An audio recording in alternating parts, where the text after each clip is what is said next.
So I think we're at the very end of chapter 7. So we're going to finish that off. We've just finished this list of things, pretty much. Yeah, and we're going from there are also means. Did you guys see that? Yeah, but there are also means in the passions. That's it. Yeah. Chapter 34, the first new paragraph. Yeah, there are also. Fair enough. There are also means in the passions. Yeah. We all good? Would anyone particularly like to read today? I'm happy to. But eeny, meeny, miny, mo. Yeah. Should we do that? Where shall I start? Who wants to be the first person? You probably won't get chosen. Me. Eeny, meeny, miny, mo. Catch a tiger by the toe. If he holds, let it go. Eeny, meeny, miny, mo. Andy. If Abdul was here, it would have been me. From there also. There are also means in the passions and concern with the passions. Sin, shame is not a virtue, and yet craving is extended to the modest man. For even in these matters, one man is said to be intermediate, and another to exceed. As for instance, the bashful man with shame of everything, while he who falls short or is not ashamed of anything at all is shameless, and the intermediate person is modest. Righteous indignation is the mean between envy and spite, and these states are concerned with the pain and pleasure that are felt at the fortune of our neighbors. The man who is characterized by righteous indignation is pain at the undeserved good fortune. The envious man going beyond him is pain at all good fortune, and the spiteful man falls far short of being pain that he even rejoices. But these state there will be an opportunity of describing elsewhere with regard to justice. Since it has not one simple meaning, we shall, after describing the other state, distinguish these two kinds and say how each of them is a mean. And similarly, we shall treat also of the rational virtues. Okay, we had a couple of other virtues and vices stuck in there. This bit about righteous indignation, did anyone interpret that in doing their table? What are the three options? We've got the virtue is righteous indignation. Let's say that your neighbour gets a letter in the post, and let's say they're a bad person, right? This neighbour's constantly driving their car in front of your driveway, so you can't get out. They never take their rubbish out, and it just piles up in the front of their yard. They've got this dog that barks all through the night, and they never do anything to stop it. It's a really annoying person, right? One time he smashed the fence because he didn't like it very much, and then he told you that you had to pay for it to fix it because it was your fence. Right? This is an annoying person. And they get a letter in the post and it says they've won $1 million, and they really did, and they go and pick it up and they're just really happy about it. Now, righteous indignation is you going, oh man, as if that happened to this guy. Yeah? That's not appropriate. Yeah? That's what righteous indignation is. Yeah? So what would envy be? The envious person? Too much. So anything good happens to anyone? Yeah? Like someone's like, oh, I was walking down the street today and I found $10. And you're like, I hate you. Wait. Yeah? Or is that envy or spite? That's envy. That's spite. I want that. Spite. The envious man going beyond him is pained at all good fortune. It was the envious man. The envious man is pained anytime anything good happens to anyone. Yeah, I'm really envious of that person. Oh, I wish I was you. Yeah, I wish I'd been. Did I tell you guys about the story about when I found $20, $50, $20 What? I think it was $50. What the hell, sir? Yeah, I was like 12 years old and I was walking down just from home from school. I was cruising down the street. In my 6'4". In my 6'4", and I found $50 in the gutter. And I went home and I showed my parents. I was like, "Hey, can I keep this? It's $50." They're like, "How'd you get $50?" I found it in the gutter. And my brother was there as well. He was like, $50. And then my parents were like, "Yeah, I guess you can keep it. We'll report it to the police. And if they say you can keep it, you can keep it." And we reported it to the police. And they were like, "Yeah, well, we don't know whose it is, so it's yours." And I was like, "Yes! I'm 12 years old. This is like the most money I'd ever had." And my brother cried. And then he spent the next 3 hours wandering the streets looking for money. So is the only younger brother? He was a younger brother. He was 10 years old. Oh. And I felt really sorry for him, but like not enough to give him any of the money. Got him. Right? So I think probably that was was that an envious reaction? Yeah, because he's like, oh, I wish I'd found $50. Yeah, it's an inappropriate. You can be a bit sad, right? But you probably shouldn't cry and like poke him. Now he's only 10 years old, so he wouldn't do that today. He'd be like, oh, good on you, get some lollies. Yeah, nice. What about this other one then? Spite.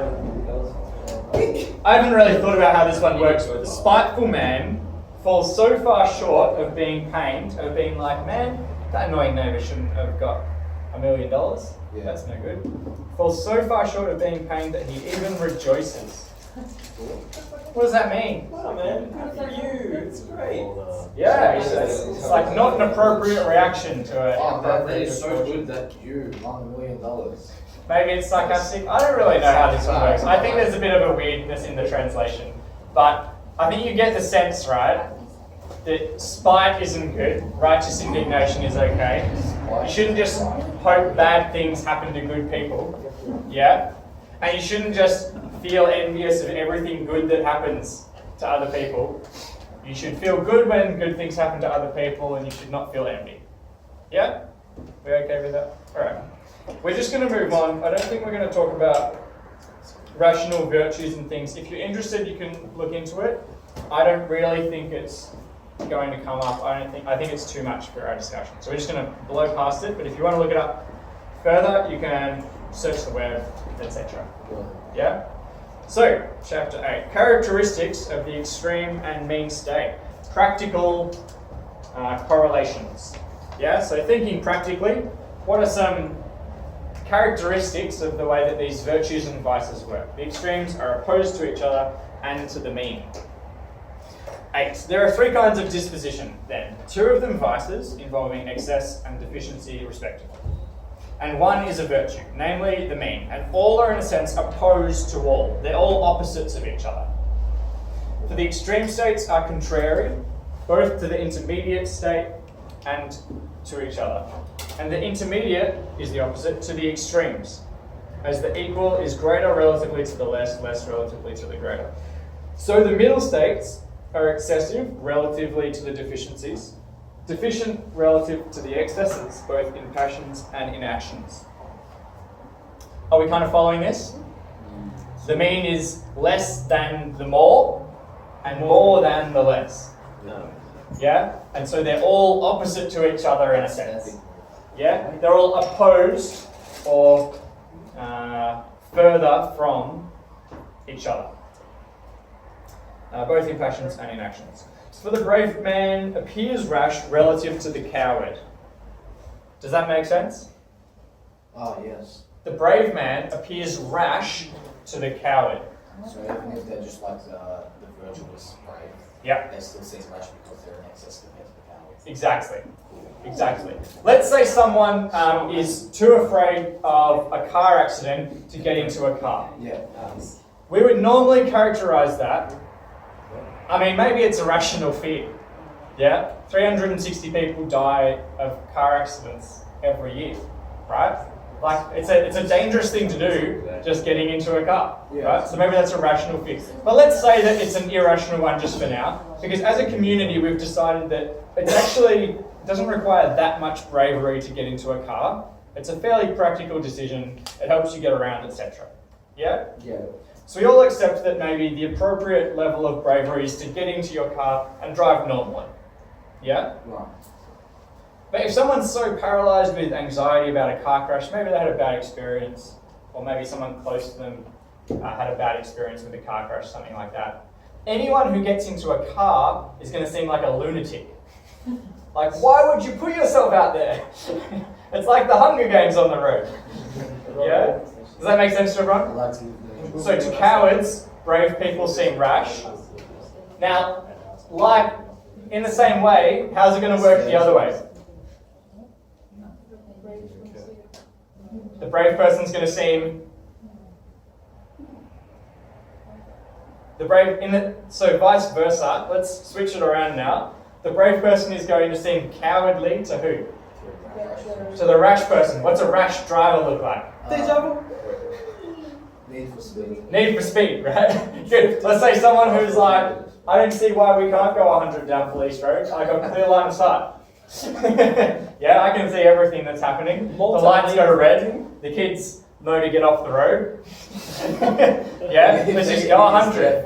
Now, that person seems rash to the appropriately brave driver. Yeah, who drives at an appropriate level of risk, maybe going 60, well, actually going 60 down Police Road, yeah, and 40 when it's school hours. Does that make sense to everyone? Yeah, okay, but that person seems like a wimp to the person who does 100 down Police Road. And the cowardly person seems like a mega win. And the cowardly person seems like a mega wimp. Like, why would I even talk to that person? Exactly, right? Do we all get the sense of what this is? Good. So for the brave man appears rash relatively to the coward, and cowardly relative to the rash man. And similarly, the temperate man, the self-controlled, appears self-indulgent relatively to the insensible man. Insensible relatively to the self-indulgent, and the liberal man, prodigal, relatively to the mean man. Mean relatively to the prodigal. Hence, also the people at the extremes push the intermediate man each over to the other. So the people at the extremes push the middle man each over to the other. And the brave man is called rash by the coward and cowardly by the rash man, and correspondingly in the other cases. Alright, to make sure that you've got this idea, I'd like you to, with the people next to you, figure out how does this work when it comes to the way people spend money. How does each person seem to each other person when it comes to people spending money? Chat to the person next to you.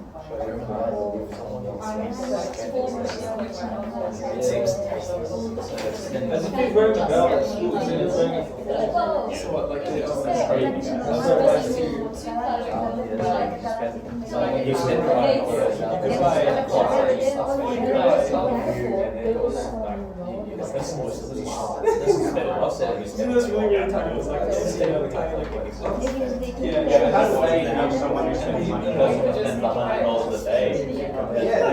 Wasting their money. And what about the person who just like buys stuff all the time? One of my utilities just bought $600 worth of shit. No, they're spending way too much, right? They're absolutely ridiculous. Yeah, They're going to save any money. They're destroying their life. Does that make sense? Yeah. Because the person who's a budget, a thrifty buyer, who's always money focused. Yeah? And who's like really stingy even with themselves. The other people's ridiculous. Alright, what about to the person in the middle? What does that person say? Exactly. Yeah. But it's like, it's not as far away from it. Does that make sense? Now, my year 10 who spent $600 on shoes, how would she look at the person who only spends like $10 on food a week? Yeah, you totally tight, right? She's like, yeah. The person, like, they don't even buy like movies to their friends. What's the deal?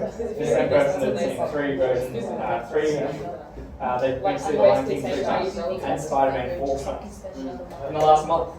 Is it year 10? Is that a big spender? Is that a big spender, would you say? Yeah. Yeah, and do you guys think that you're looking at her in the middle? Or from the tight ass? Drop school.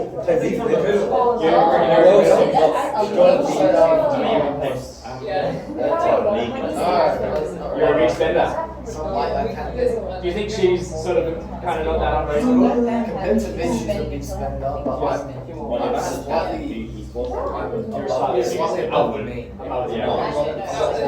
And so for you probably think she's a bit less bad than maybe Jeremy. Does that make sense? Because you're closer to her. So you feel like $300 shoes, maybe. Exactly. Does this make sense, girls? Makes sense? Boys, make sense? People up the back? Makes sense? You're all good? Excellent. Let's keep going. Oh, let's just recap very briefly. One of my year 10s just spent $600 on shoes a couple of weeks ago. Yeah, one pair of shoes. They were the Nike, Kanye, I don't know, whatever. Shoes. They're easy. Thank you. They're really expensive. The Nike ones. Now, all of you heard that, right? And your reaction, like from deep in your gut, right, is like, what the? Like, why would you do that? 60 hours of Pretty pay for normal. McDonald's. Yeah. 60 hours of pay for McDonald's. 60 hours of pay, and she does work at fast food. Yeah, so That's for, right. like, for your 10, it'll be 60 hours of Other pay. than Nike, Exactly, right? Now, if you were someone who bought, listening up. If you were someone who only ever bought $20 shoes from Spend Less Shoes, that person seems like in another time zone, don't they? Like in another world. Yeah? That year 10. Like you could buy, how much is it? You could buy $600. Yeah? You could buy like 30 pairs of shoes for that from Spend Less Shoes. Does that make sense? Yes. Yeah? So you're like, what? You bought in one, you probably only wear them 4 times or something. Yeah? So that's that person. But if you normally buy expensive shoes, but they're just not that expensive, then the year 10 buying Yeezys Still a big oof. is still like, oh, I wouldn't spend that much, but it's not as bad. Does that make sense? Yeah. Now the problem is, for all of us doing virtues or vices, is that everyone who's got more of an excess than you seems crazy, and everyone who's got more of a deficiency than you seems like they're not doing enough. It's like the speed of people on roads. But everybody kind of thinks they're in the middle. Does that make sense? Yes. Most people, without thinking about it too hard, think they fall right in the middle on the virtuous line. If someone is saving money, yeah, and they're only buying like from the discount rack at Kmart or from the Salvos, they think they're in the middle because they're budgeting really well. And that's the virtuous place to be. Let's go thrift shopping. Right? Yeah. You guys know Macklemore? Yes. Alright, moving on. What a unit. Let's get it going. Are we up to these states? Yep. These states being thus opposed to one another, the greatest contrariety is that of the extremes to each other, rather than to the intermediate. So these are further from each other than from the intermediate. And as the great is further from the small, and the small from the great, then both are from the equal. Again, to the intermediate, some extremes show a certain... Oh, let's stop there. So, the extremes, excess and deficiency, are further from each other than the middle. All good with that? So if you're in the middle, you seem like you're an equal-ish distance, maybe. Yeah? But let's clarify that. Again, to the intermediate, some extremes show a certain likeness, as that of rashness to courage, and that of prodigality to liberality, paying too much to paying enough. But the extremes show the greatest unlikeness to each other. Now, contraries are defined as the things that are furthest from each other, so that things are further apart and more contrary. Let's just focus on that bit of rashness being closer to courage. Yeah, Aristotle thinks that the virtues are naturally closer to one of the vices. Are we good with that? So, if you have being a coward here, I'm going to have to grab this up, and you have being rash here, yeah, Aristotle thinks that being courageous actually falls somewhere about here. And so virtuous, the virtuous mean, actually lies not in the exact middle, but closer to one of the extremes. Yeah? Now there's no like objective sense in which this is true. Yeah? All he's talking about is the way people tend to act. Yeah? Now which of these do you think people are more likely to be? From your experience of people, do you think people are more likely to be cowardly or rash? Cowardly, right? People are usually more likely to be cowardly than rash. And this is partly why Aristotle thinks that actually courage is closer to the middle. What he's expressing is that to hit courage, you have to go a little bit further towards rashness than you might think. Because most people trend towards being cowardly, you have to go a little bit further towards rashness to hit courage. Does that make sense? Yeah? So let's think about the soldier in the battle, right? The enemy's coming forwards. The cowardly option is to like hide or run away, or just even just like feel sad, but like as the enemy comes up, you're like, oh, Andrew, that guy. And then you like push your friends in front, right? That's the cowardly option. Yeah? The rash option is like jump over the battlements and like run towards the enemy just by yourself. Yeah, and there's like 1,000 troops just versus you. That's the rash option, right?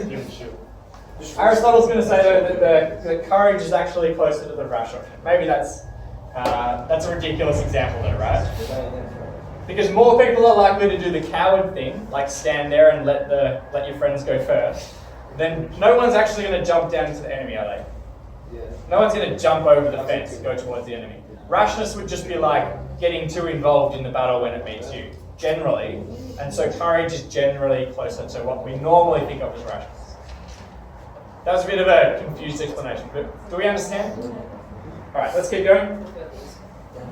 To the intermediate, in some cases the deficiency, in some the excess is more opposed.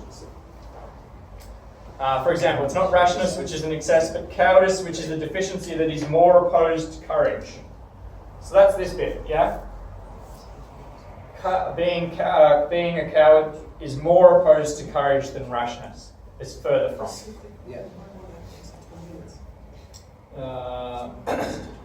And not insensibility, which is a deficiency, but self-indulgence, which is an excess that is more opposed to temperance. This happens from two reasons. One, being drawn from the thing itself, because one extreme is nearer and liker to the intermediate. We oppose not this, but rather it's contrary to the intermediate. For example, since rashness is thought more like and nearer to courage, and cowardice more unlike, we oppose rather the latter to courage. The things that are further from the intermediate are thought more contrary to it. This then is one cause, drawn from the thing itself. Another is drawn from ourselves. For the things to which we ourselves more naturally tend seem more contrary to the intermediate. The things which we ourselves more naturally tend, the thing we more head towards, from the intermediate are thought to be more opposite to it. This then is one, For instance, is that where we are? Yeah. For instance, we ourselves tend more naturally to pleasures, and hence are more easily carried away towards self-indulgence than towards propriety, can't say that today. We describe as contrary to the mean then, rather the directions in which we more often go to great lengths. And therefore self-indulgence, which is an excess, is the more contrary to temperance. I'd like you to go down your list of the things, yeah, and I want you to write like a little PL for pleasure next to the one that you think, the side that causes the person the most pleasure, or maybe a little pain next to the one that causes pain. Yeah? Pleasure or pain is very involved in these virtues for Aristotle, and the vices involve pleasure and pain. So go through and see if you can figure out where the pain or the pleasure is in these. For example, self-indulgence involves pleasure. Buying more ice cream or Yeezys involves pleasure, right? Whereas cowardice involves pain. Avoiding.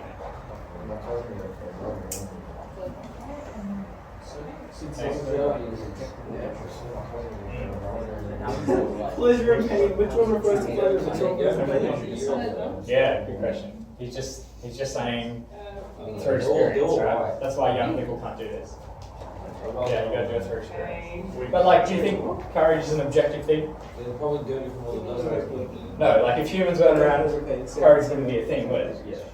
Yeah? So if you agree with that, then it's not an objective thing, it's just a made up thing. But then, like, you can be courageous, right? Like that's obvious. Everyone can be courageous. So there's got to be an amount of courage that's right. And you just got to figure it out from what people do. Yeah? Still telling us how to do it. He's telling you, yeah. He's not telling you what the appropriate amount of courage is. He's saying there is an appropriate amount of courage. Go do it. Go find it. Yeah, that's an objection. Yeah? Yeah, I'll grab these spells. It just makes sense of that pleasure and pain. Pleasure and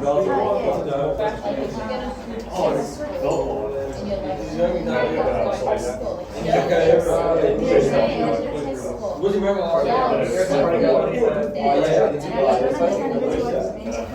That's keeping. Yeah, paying too much. Pleasure. Being too generous.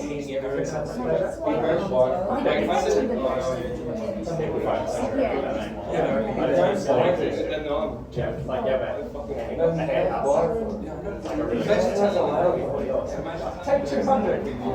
Right, that feels good. Yeah. You serious? Get in the room. Get in the room, dear. Yes.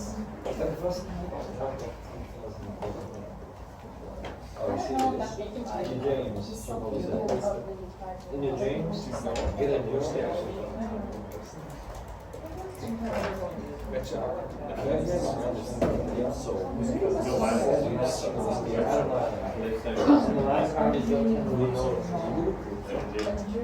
On June, that's our last word. It's not necessary. Yeah, it's been. He has a massive. He showed me A, C, A.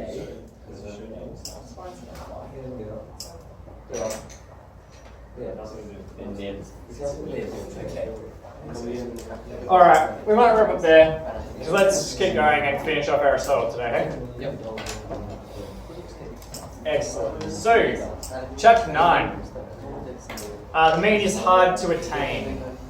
The middle ground, the virtuous mean, is hard to attain. It's grasped by perception, not by reasoning. Which is a sort of a big statement for Aristotle, key part of Aristotle. So the moral virtue is a mean then, and in what sense it is so, and that it is a mean between two vices, the one involving incest, the other deficiency, and that it is such because its character is to aim at what is intermediate, what is in the middle, in passions and in actions, has been sufficiently stated. Hence, it's no easy task to be good. For in everything, it is no easy task to find the middle. To find the middle of a circle is not for everyone, for him who knows. So too, anyone can get angry, that's easy. Anyone can give or spend money. But to do this to the right person, to the right extent, at the right time, with the right motive, and in the right way, that is not for everyone. Nor is it easy. Wherefore goodness is both rare and laudable and noble. Hence, he who aims at the intermediate must first depart from what is more contrary to it. As Calypso advises, hold the ship out beyond the serpent's prey. Loves poetry, Aristotle. For of the extremes, one is more erroneous, one less so. Therefore, since to hit the intermediate is hard in the extreme, we must, as second best, as people say, take the least of the evils. And this will be done best in the way we describe.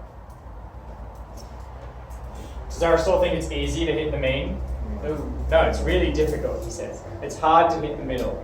Yeah. Everyone sort of thinks they're hitting the middle, but everyone's acting actually very differently. We should give you a clue as to how hard it is to do. Does that make sense? Everyone thinks that they spend the right amount of money, that they're being appropriately generous or charitable or paying people the right amount. Yeah? But they're all making different decisions. So how do we actually do it? Aristotle thinks we should, if we're not sure, take the least of the evils. Tend towards the lesser evil. Yeah? And so we can approximate the middle the best, but if we're going to not hit it, we should be on the side that's less bad. So let's have a look. But we must consider the things towards which we ourselves also are easily carried away. For some of us tend to one thing, some to another. And this will be recognizable from the pleasure and pain we feel. Yeah, probably some of us tend towards spending less money. And some of us tend towards spending more money, and it's a person-by-person thing. Does that make sense? Cool. So you've got to sort of know yourself.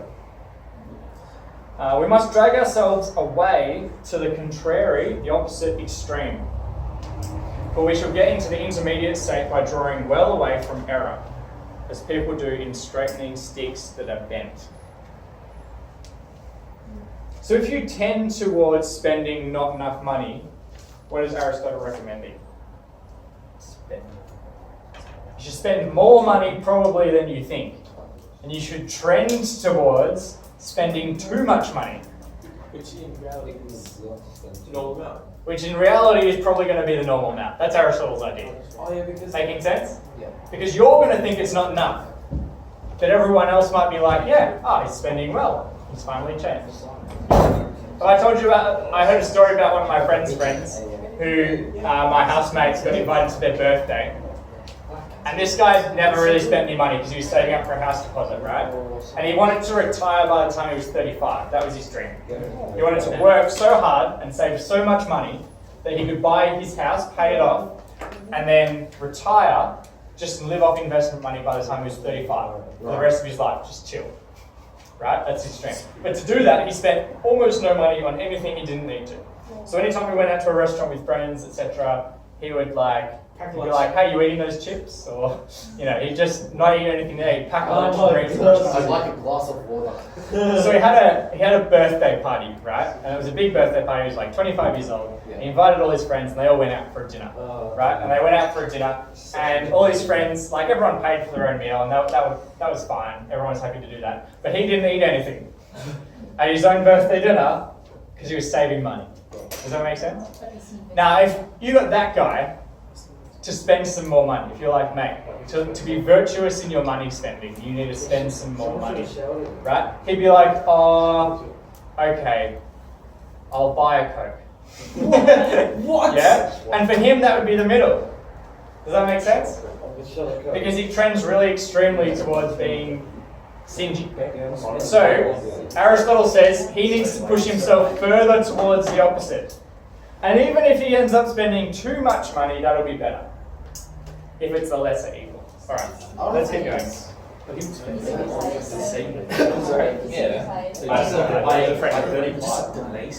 Yeah, my friend just came home and couldn't believe it. Yeah. And I mean, you guys could argue about that maybe. Does anyone think that guy's living a better life than the people who are spending money? Let's say he did retire at 35. He's spending money later on. Spending money later on. Delayed. Yes, temperance. It's temperance. It's delayed gratification. Maybe. Hand up if you would do that. Anyone? Not to To go. retire To retire at 35. Oh yeah, to retire at 35. I tried. Hand up if no, you'd rather just enjoy your restaurant dinner with friends. Actually, oh maybe, yeah. I mean, doesn't- Nick doesn't do that, he doesn't Alright, let's get going. Are we in now in everything?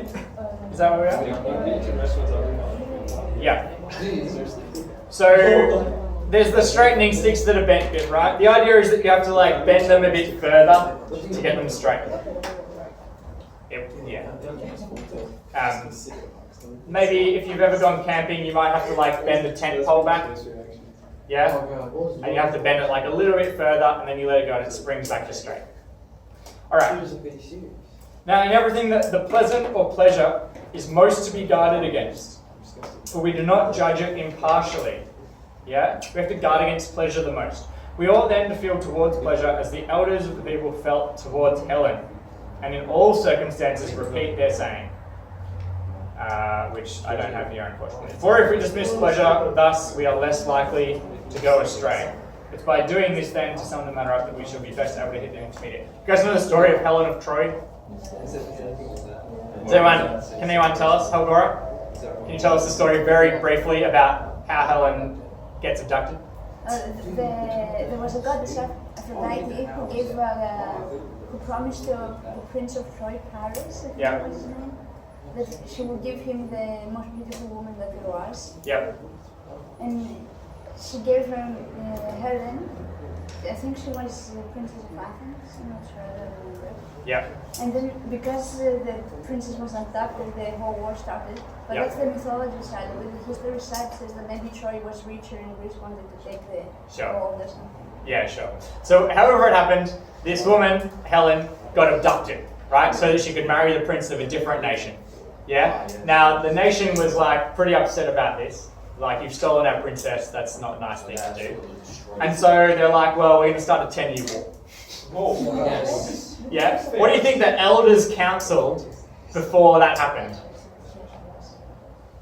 Let's say the prince gets to make the decision about war, right? What do you think the elders would counsel about what you should do in response to Helen being kidnapped? That's a great idea. What? Take her back. No.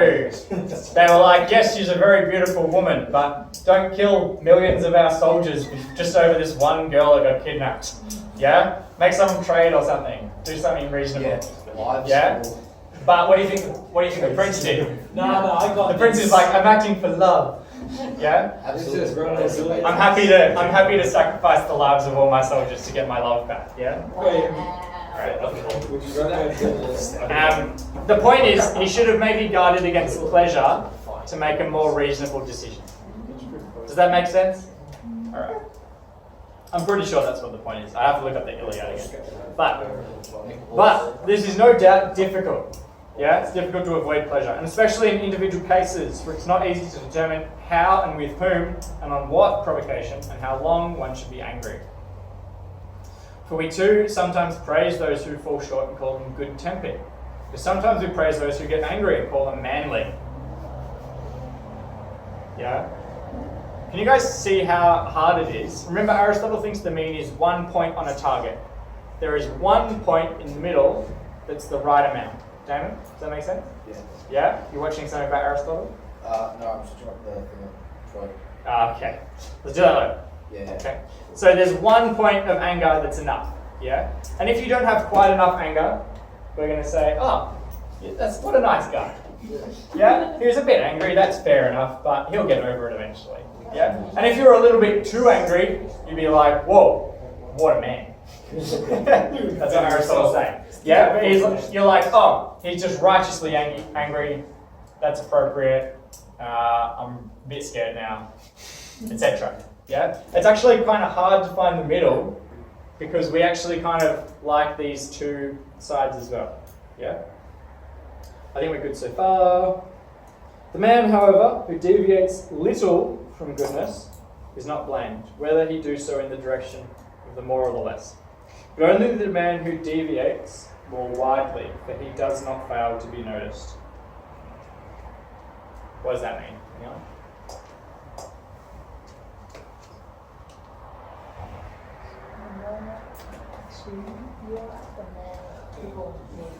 Exactly.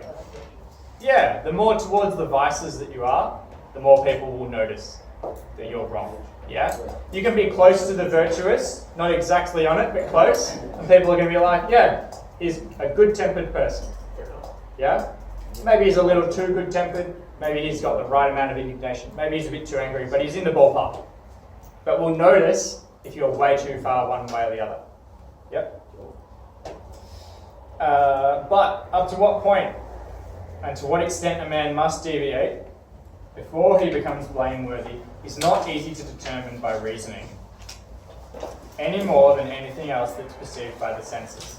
Such things depend on particular facts, and the decision rests with perception. So much then is plain that the intermediate state is in all things to be praised, but that we must incline sometimes towards the excess, sometimes towards the deficiency. For so shall we most easily hit the intermediate and what is right. Talk to the person next to you. Is this a good way to decide how to choose to do things or not?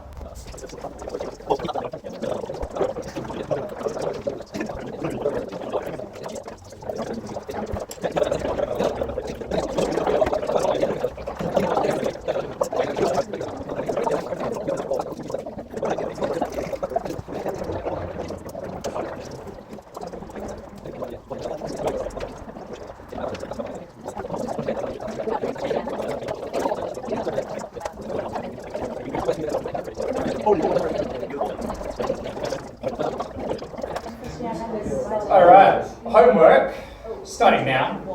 You have 10, 15 minutes? 15 minutes left to do to make a start on this homework. We'll try and get a couple done with the people around you, for sure.